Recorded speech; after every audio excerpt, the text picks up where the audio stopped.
Assalamualaikum warahmatullahi wabarakatuh. Kembali lagi dengan saya Ratna Sardewi dengan NIM C1F018032. Kali ini kita akan membahas sumber hukum Islam. Bagaimana sih sebenarnya sumber hukum Islam itu? Sebelum kita masuk kepada materi, jangan lupa like, komen, dan share video ini. Semoga bermanfaat ya.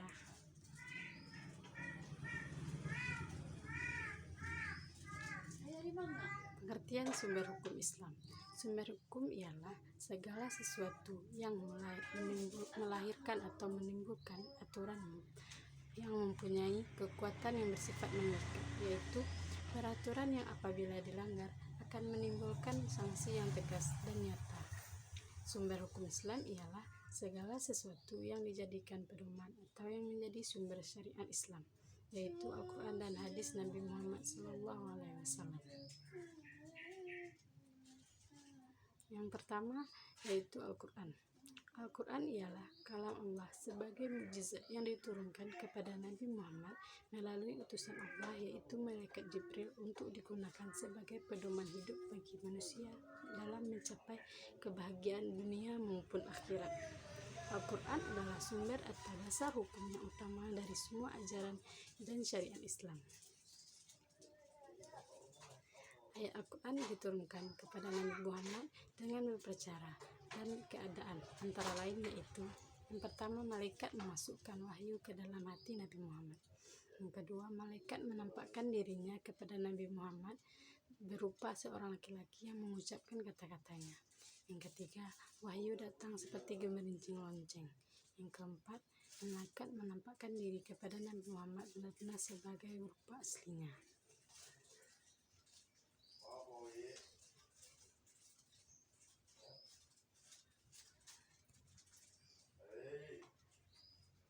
Yang kedua, sunnah.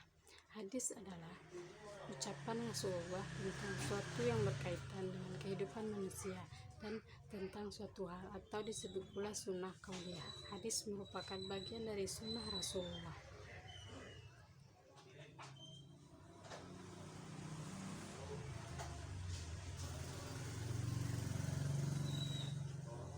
Ditinjau dari sudut periwayatnya, maka hadis dapat digolongkan ke dalam 4 tingkatan. Yang pertama yaitu hadis mutawil, hadis yang diriwayatkan oleh kaum dari kaum yang lain hingga sampai kepada Nabi Muhammad.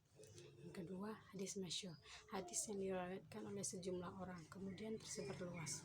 Yang ketiga, hadis ahad, hadis yang diriwayatkan oleh satu atau lebih hingga sampai kepada Nabi Muhammad. Yang keempat, hadis mursal, hadis yang rangkaian riwayatnya terputus di tengah-tengah sehingga tidak sampai kepada Nabi Muhammad. Yang ketiga, al-ijma. Ijma merupakan hukum Islam yang pada dasarnya ijma adalah kesepakatan beberapa ahli ijtihad atau sejumlah mujtahid umat Islam setelah masa Rasulullah tentang hukum atau ketentuan beberapa masa yang berkaitan dengan syariat atau suatu hal. Ijma merupakan salah satu upaya ijtihad umat Islam setelah qiyas.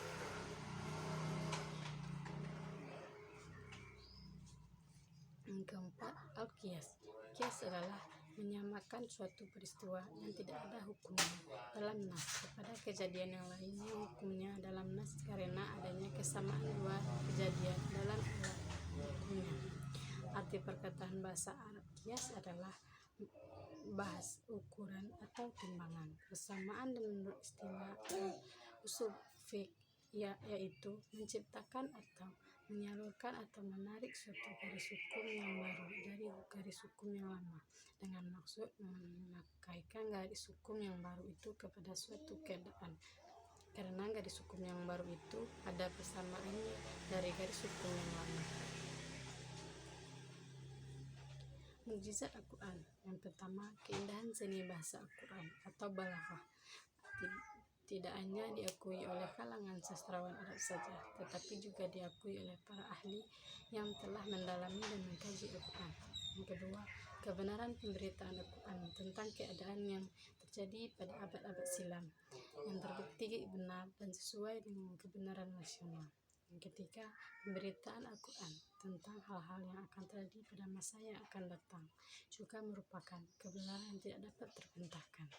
Yang keempat, kandungan Al-Quran banyak memuat informasi tentang ilmu pengetahuan yang tidak mungkin diketahui oleh Umi yang tidak pandai membaca dan menulis.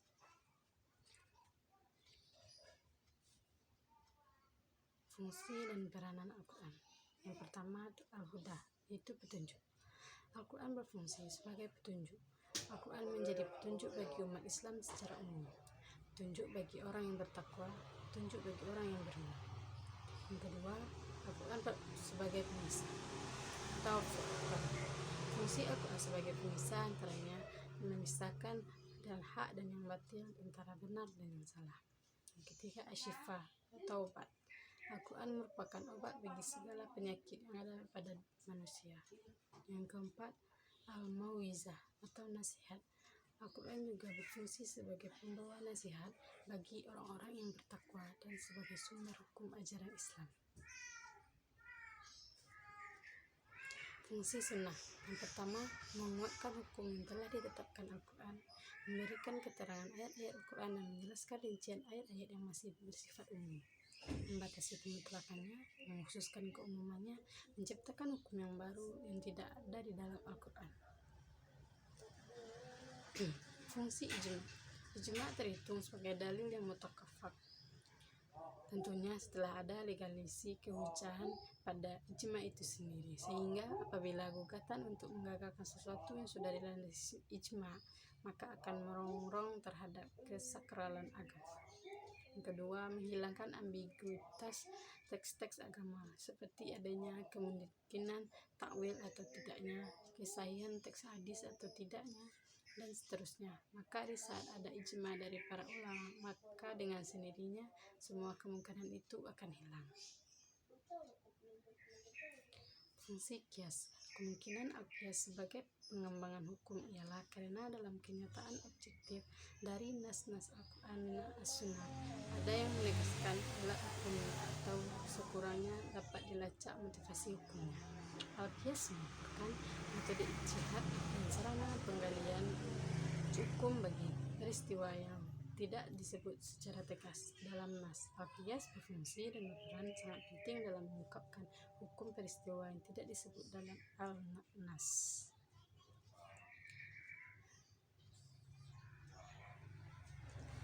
Baiklah, sekian materi untuk kali ini. Jangan lupa like, comment, share ya teman-teman. Terima kasih. Assalamualaikum warahmatullahi wabarakatuh.